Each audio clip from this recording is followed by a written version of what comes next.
Sa isinagawang pagdinig ng Tri-Committee hinggil sa mga fake news na inilalabas sa social media, Congressman Benny Abante naiyak ang dalawang social media influencer. Ating panoorin ang buong video at bago natin simulan, sana i-like mo ang video nito. Malaking bagay na ito sa aming mga content creator. I apologize for saying the word tanga in my post. Maraming salamat, Mr. Chair, for admitting that, no? Siguro naman, makikita mo naman ang gobyerno, sasabihin mo mga tanga kami, siguro, pinapalagay mo. Hindi ko pa alam kung saan nyo po nakukuha yung idea nyo na kayo yung criminal forces. Hindi po. Anyway, again, ikaw ang sumulat, Mr. Chair. Okay po, sir. Ikaw ang sumulat, my apologies. Yes. Okay, my sinulat apologies, mo sir. yun eh. Okay po, tanga po ako, sir. My goodness. Okay, we now proceed to the next interpellator. The chair would like to acknowledge the presence of our Senior Deputy Speaker, Aurelio Dong Gonzales Jr. And online, we have Honorable Marie Escudero, Honorable Mitch Cayon, and Honorable Dan Fernandez. The chair now recognizes Representative Benny Abante for his interpellation. Thank you, Mr. Chair. I'd like to follow up the questions of Congressman Isidre to Ms. Crisette Laureta Chu. Ms. Crisette, will you be able to answer my question? Congressman, Mr. Chair, yes, sir. Okay. I don't know if Ms. Crisette actually wrote something about me. No, I don't remember doing that. I don't remember her saying things against me. Have you ever made a statement against me, Ms. Crisette, at one time? I'm not sure, sir, but I'm sure I've been hurt by some of the things that the Quadcom during the time of...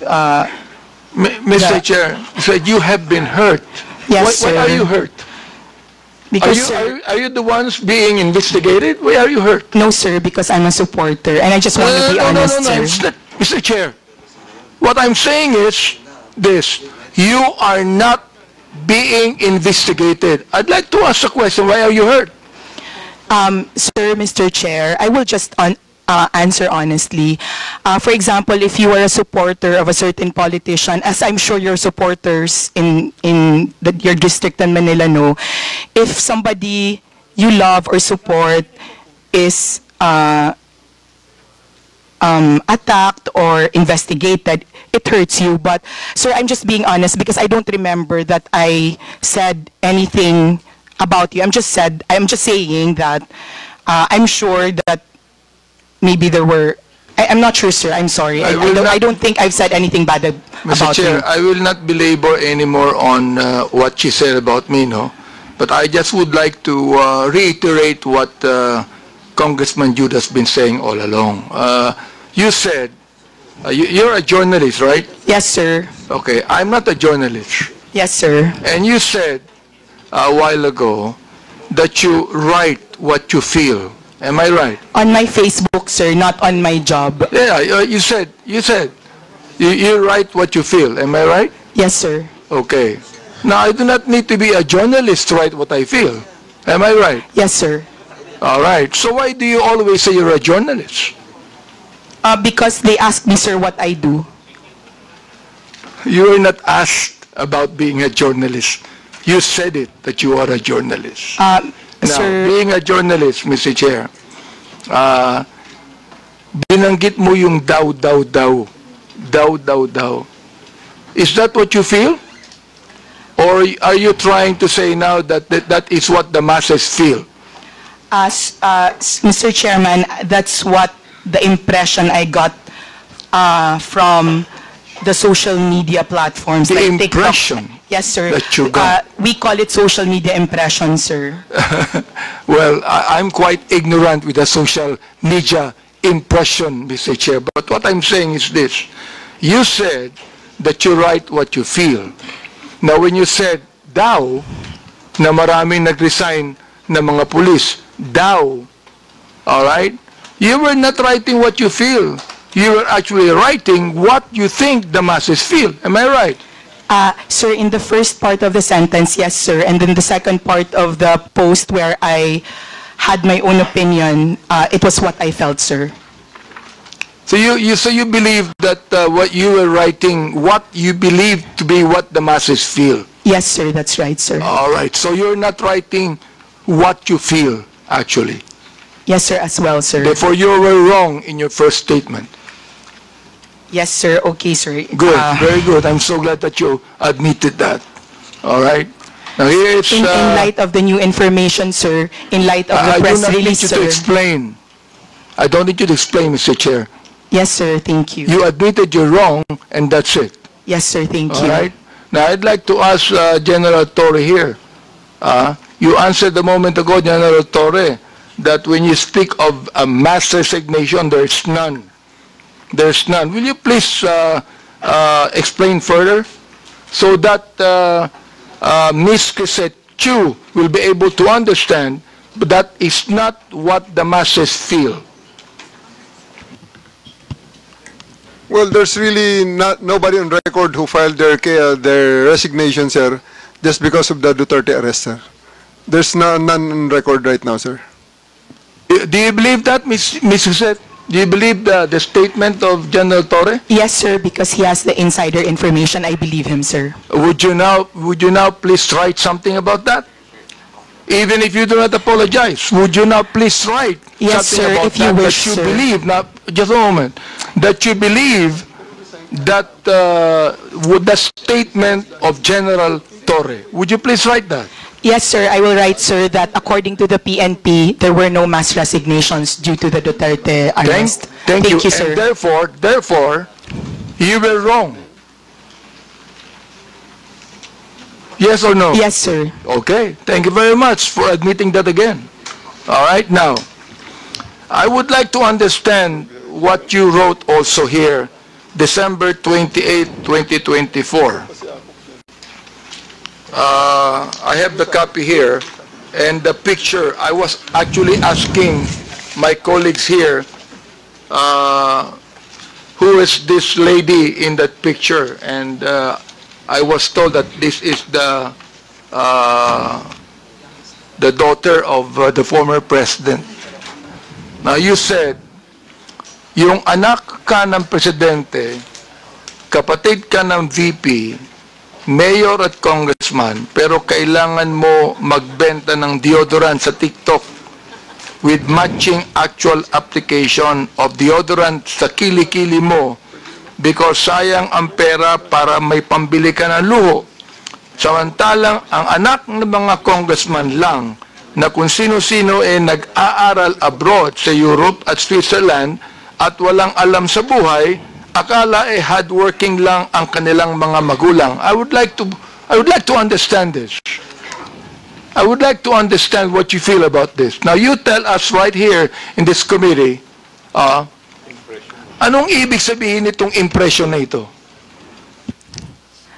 Mr. Chair, respectfully, I would like to say that there are many congressmen whose children live lives that are far beyond what their son and other parents have.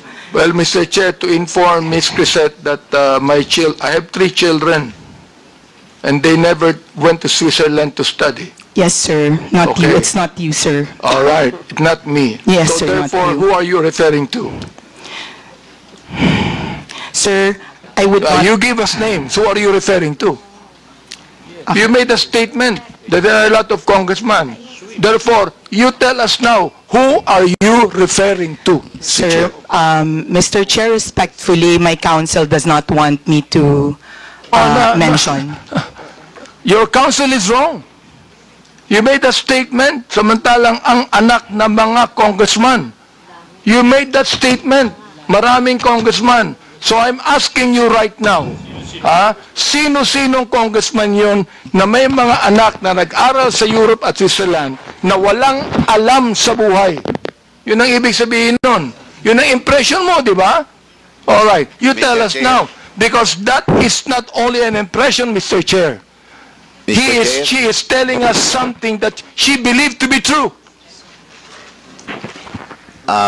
Your Honor, as counsel for resource person Mr. Chair, issue, does the council have the right to speak in this committee?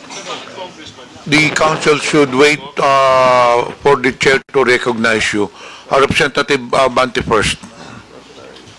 Right, I'd like to find out, because look, nung sinabi mo, ang mga anak ng congressman lang na kung sino-sino nag-aaral abroad sa Europe at Switzerland at walang alam sa buhay. That is not only writing what you feel.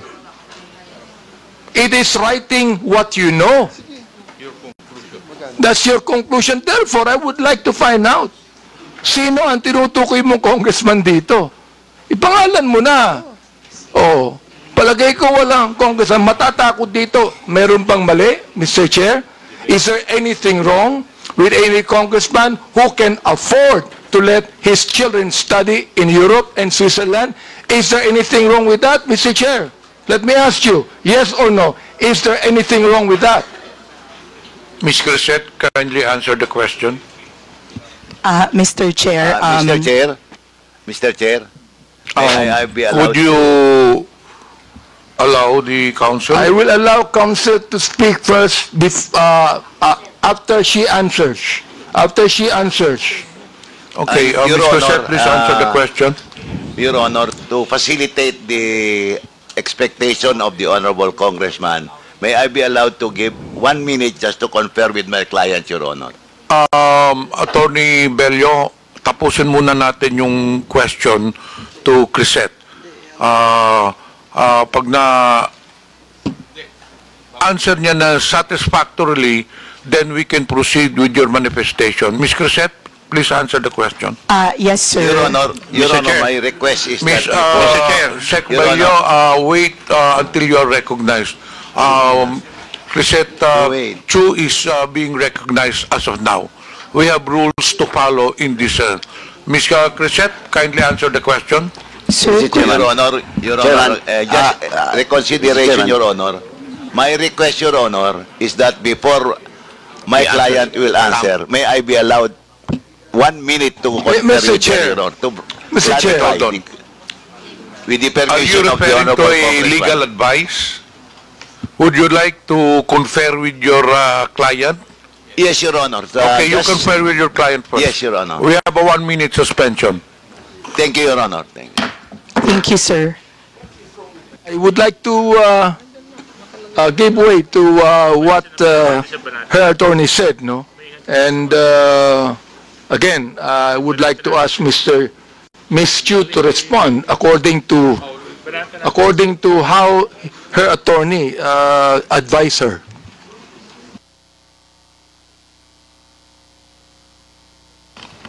Ms. Crisette is recognized.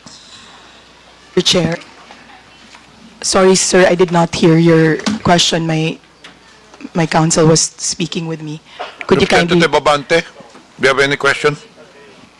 Yeah, I asked you a question a moment ago, and your lawyer conferred with you. So I agreed with what your lawyer said, and your lawyer said that it's just a matter of oversight, and you're willing to apologize. So please do it now. Yes, sir. My lawyer and I talked, and my case is a matter of oversight. And I apologize, sir. Thank you, Mr. Chair. I'd like to manifest as the third time that Ms. Crisette apologized to this committee. Let me continue on. Tito Romy, sinend ko po. On December 28, 2024, Ms. Crisette, Yes, sir. you said in Tagalog, ang tanga ng gobyernong to, not just as leaders, but as human beings. Is that what you feel? Sir, I apologize. I do not know what happened on December 28 to make me angry. But if I wrote it that time You're apologizing. for not... No, sir, I mean, I do not know what situation on December 28. Let me and what the continue on. context. Let me Yes, sir. continue on. It says, ipapamudmod sa mga naka-braces na nagbabakasyon abroad ang AKAP money tapos utang ng 629 billion. Yung budget ng ayuda this year na pinibigay kung kani-kanino na nag-mall tour pa yung mga tanga na 500 billion uutangin ulit kasi nag-deficit daw. Mr. Chair, Ms. Crisette, ang galing mo naman. Tanga ang gobyerno, ikaw matalino. Ano? Am I right? Tanga ang gobyerno, hindi mo matalino ka. Mr. Chair, when one is angry, one says bad things. And in the situation that, sir, Mr. Chair, in the situation when I found out So you're that our... Mr. Chair, you still have words, no, Mr. Chair. Ibig sabihin, that you are actually telling your anger to your followers, your anger. Saan mo nakuha yung anger na yan? I mean, do you have the facts? Do you have the information? Do you have the documents? Mr. Chair? Sir, nasa news po na uutang tayo this year and last year. Well, Sir, sir, please, Mr. Chair, kaya ako nagalit kasi may nakita akong nakaakap na naka-brace tapos, sir, I am not laying it on the congressman. I am laying it on the person who gave that person 5,000 despite na, sir, kasi taxpayer kami. Masakit, sir, na makikita namin na... Ms. Crisette, may I ask you the question, how much taxes did you pay? And I will tell you how much tax I paid. Sir, Ang katwiran mo, you're a taxpayer. Bakit? Anong palagay mo sa akin, di taxpayer? sir, hindi naman po kayo yung sinasabihan ko ng tanga, Mr. Chair. Kaya It was tinatanong the kita, Mr. process Chair. of distributing Mr. the Chair, AKAP. tinatanong kita kung saan mo kinuha ito. Sa news mo lang pala kinuha eh. Wala kang documents. You cannot even tell me if you're telling facts or truth. Sir, nasa news po kasi sasabihin na mo, tanga ang mag-uutang gobyerno. tayo. My goodness, ibig mo sabihin, you're going to base your statement, tanga ang gobyerno, sa news na nabasa mo, Mr. Chair, and then you're telling me you're a journalist, and you're telling me that you're speaking the truth? Mr. Chair, respectfully po, those are my feelings. Kasi, binamigay natin yung pera sa Therefore, AKAP. if that's your feeling, Mr. Chair, I demand that you apologize to this committee. I will apologize, Mr. Chair, for my bad words or for... I apologize for my bad words, sir. I Mr. apologize for saying the word tanga in my post. Maraming salamat, Mr. Chair, for admitting that, no? Siguro naman, makikita mo naman ang gobyerno, sasabihin mo mga tanga kami, siguro, pinapalagay mo, alam mo sa akin, Mr. Chair, ang pinapalagay ni Ms. Crisette, yung audience niya, mga tanga eh. Yun ang pinapalagay mo. Hindi ang gobyerno. Yung audience mo, mga tanga, kaya papaniwalaan nila ang sinasabi mo sapagkat yung audience mo mismo ang hindi nakakaintindi. That is fake news, Mr. Chair, and that is what we're investigating right now. You see? I hope that you understand that, Mr. Chair. Ms. Crisette, do you understand what I'm trying to say? Ikaw, nandito sa akin yung mga sinabi mo tungkol sa amin, ha? Hindi ako sumagot dyan, eh. Hindi ko na kinakailangan pang i-belabor yan. So, anyway, Mr. Chair, nakita ko naman na Ms. Crisette is now apologetic to what she said. I'd like to continue on. I'd like to ask questions to MJ Kiambao, Miss Mary Jane Kiambao Reyes. Yes, sir. Yes, You Your made Honor. a statement when you were giving your statement that you base your blog on the truth, no? And that you are actually not biased. You are not pro Duterte, you are not pro Marcos. You said that, am I right? Your Honor, yes, sir. Although I also said in that same statement that yes, I can be biased, but I don't go below the belt. But as far as being pro or anti-Marcos and Duterte, I always try to remain objective. Ms. Reyes, Yes, sir. I am Yes, the Your Honor. chairman of the Committee on Human Rights. Yes, Your Honor. I have records of EJK victims. And you made a statement, it says right here, to the International Criminal Court, global community, and world media. Is this not a pro-Duterte statement? Can you please, sir, complete the whole No, not yet. Not report? yet. I'm going to complete this. I'm just referring to the first statement, to the International Criminal Court, global community, and world media. It means that you want to tell that to the International Criminal Court. Am I right? Dahil, And therefore, Mr. Chair, you do not agree for the former president to be held in the ICC. Am I right? yes, Your Honor. Okay, very good. So therefore, you are pro Duterte. Don't tell me you are not. All right? Sir, can I, No. pwede po akong sumagot? Let me ask another question to you. You said you need to see this.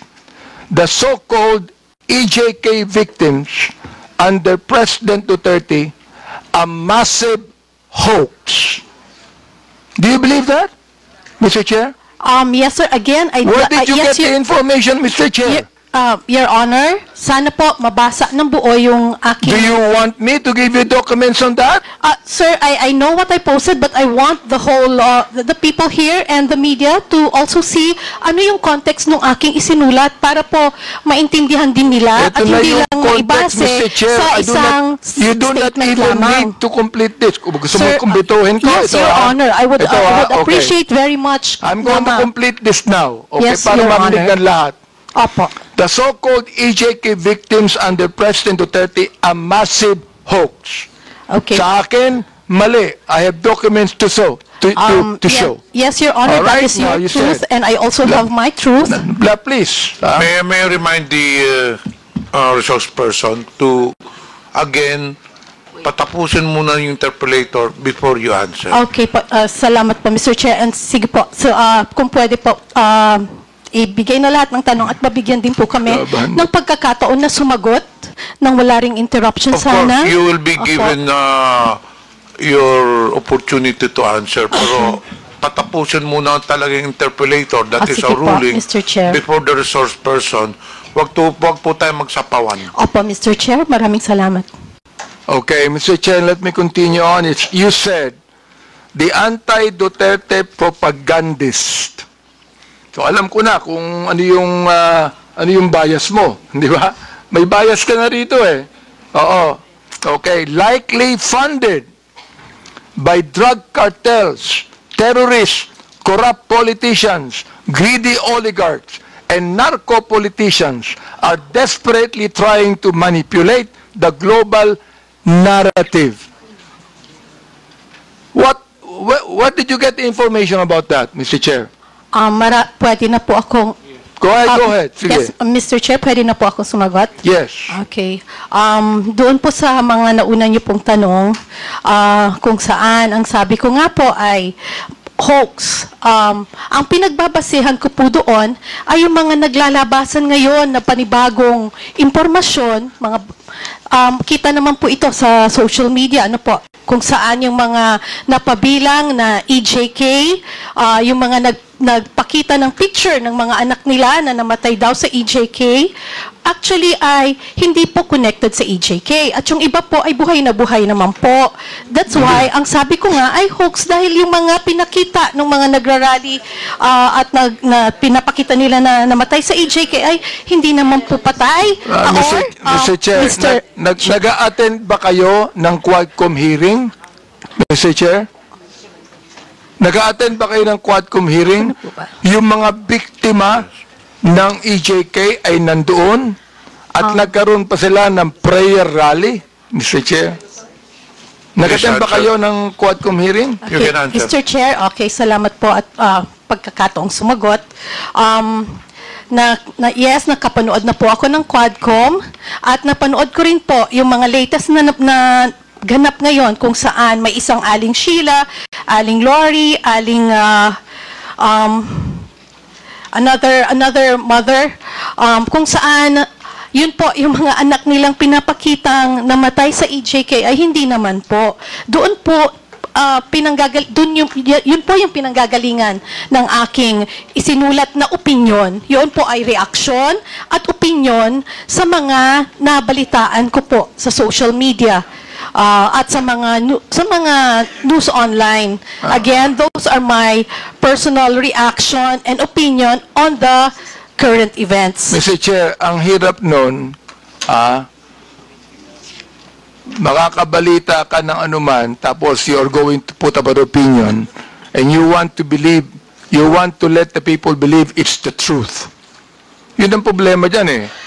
Facts. Then, sinabi mo, they want you to believe that every young life lost was at the hands of our people's President, Rody Duterte.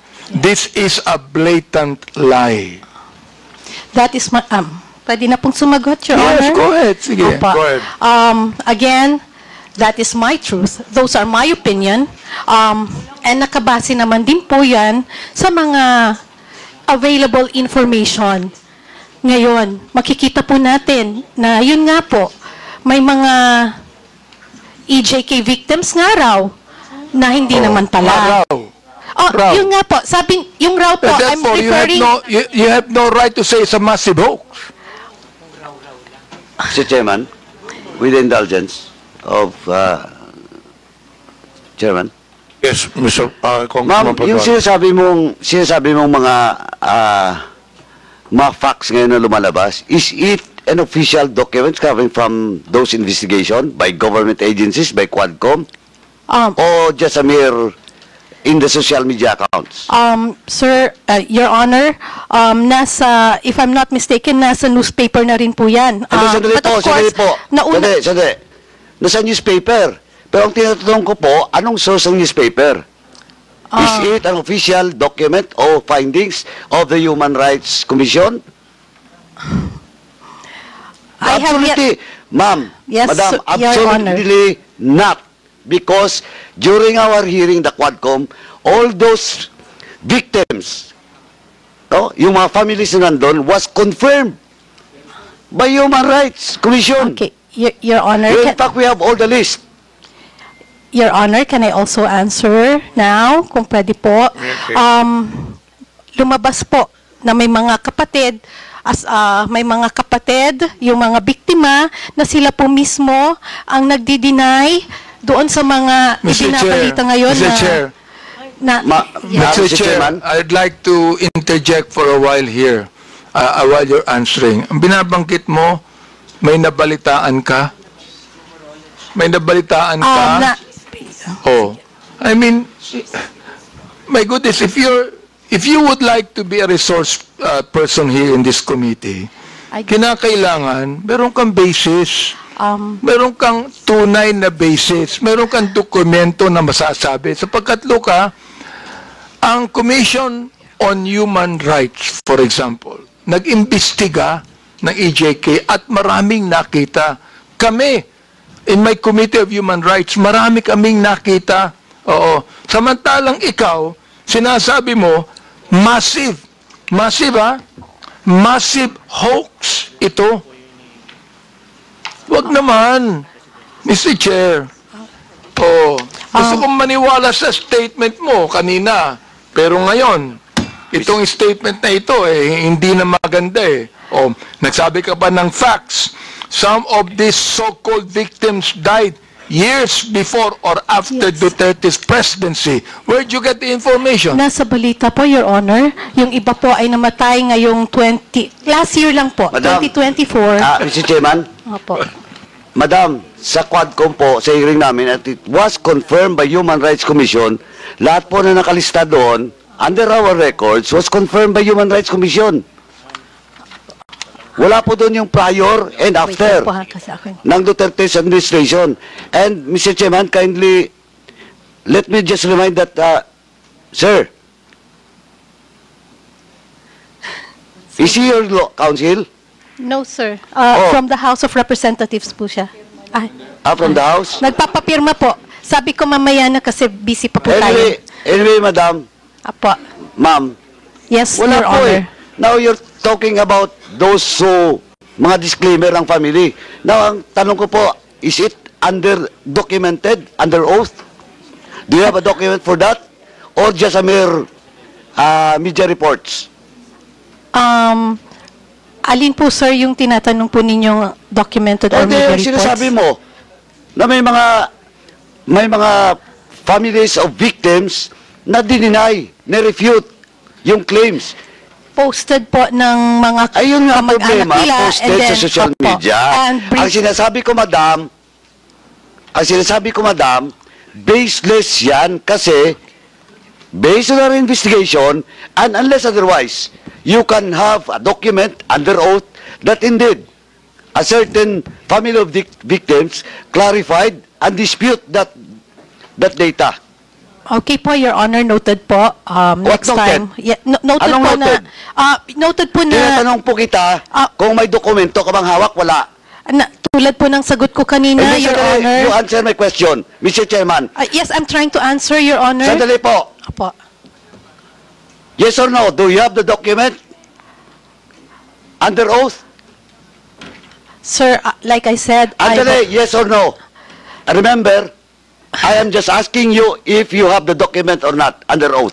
of the family who Yeah. reported? Yeah. None, sir. Oh, none. It's Oh. on the, like I said, it's a... So none. You don't have. Okay, sir. Next time po, What's kukuha next po muna- time? next time po, bago po tayo magsulat ng mga ganon, kailangan kumuha po muna tayo ng mga dokumento under oath. At hindi tayo basta magbabase sa sinasabi Chair. ng mainstream media. Okay. Mr. Chair, Thank you. let me continue on the Representative statement Abante. he said. Yes. Sinabi niya, facts to nakalagay, facts. Many are completely unrelated to drugs or EJKs. Some of them are still very much alive. You said you do not have any documents on that. Now look, Miss MJ na lang po. Para hindi po Miss MJ, po. you are accountable to the victims and you are accountable to us in the Quadcom. Pinasinungalingan mo kami. Pinasinungalingan mo ang mga victims. Now look, if you do not apologize right now, you listen. Yes, Your Honor. If you do not apologize, I am going to make a motion to hold you in contempt. I apologize, sir. And tulad nga po ng sabi ko kanita, sa susunod po ay maghahanap na lang po muna tayo ng mga under Yun. oath. At Okay hindi daw, po ha? tayo magre-rely sa mga balita ng news. Salamat na. po. Okay po. Kaya Maliwanag fake news. Yun ang ibig sabihin, non-fake news. Ito, tutuloy ko Salamat din po, Your Honor. Ito sinabi nyo, ikaw, ito, binanggit mo na ito and this is something that you should apologize also. Anong sabi mo? Do not let these criminal forces twist reality to turn a strong, decisive leader into a monster. Now let me ask you, who are these criminal forces? Ms. MJ, please answer. Okay. I have this Kasi tulad ng sabi ko, ito po ay mga reaction at opinion ko lamang. Well, therefore you apologize because this is not po, true. sir. Okay, sir. I apologize. Okay, Mr. Chair, this is the second time that Miss MJ has apologized. I hope that next time, kayong mga vloggers, wag kayong magbibigay ng opinion lang, impression ninyo. Ibigay nyo yung katotohanan, may dokumento kayo. Sapagkat meron kaming documents to show Naiinsulto ko, I am insulted with your statement. Being the chairman of the Committee on Human Rights and one that's investigating, I am actually insulted with your statement. Again, my apologies, sir, and noted po sa mga suggestions po ninyo. At gusto ko lang din pong sabihin na yung pong post has nothing to do with you. Hindi po, it has nothing to do with, pasensya na po. Well, Mr. Chair, maraming salamat, no?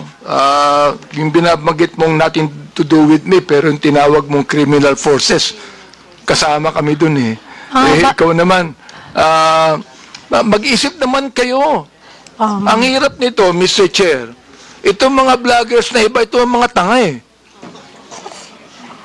Tatanga-tanga ang gobyerno. Mag-isip kayo. Hindi lang sumusulat kayo kung anong gusto nyo isulat dyan. You're telling us, yung criminal forces, gusto kong sabihin ngayon, Mr. Chair, publicly, ikaw ang tanga. Okay, Your Honor, pero... Mr. Chairman. Mr. Chairman. Representative Ponduano. Mr. Chairman, just a matter of protocol, may I move to strike out the statement of the Chairman Abante addressed to MJ. Second, Mr. Chair. Thank you, Mr. Chairman. Any objection? There being none, the uttered words is stricken off. Any further questions? I rest, Mr. Chair, and thank you so much. I'm not angry at you, Miss MJ. We're just ferreting the truth here. Okay, Your Honor. Pero again, hindi ko po alam kung saan nyo po nakukuha yung idea nyo na kayo yung criminal forces. Hindi po. Anyway, again, ikaw ang sumulat, Mr. Chair. Okay po, sir. Ikaw ang sumulat. My apologies. Yes. Okay. My Sinulat apologies, mo sir. yun Okay po. Tanga po ako, sir. My goodness. Okay, we now proceed to the next interpellator.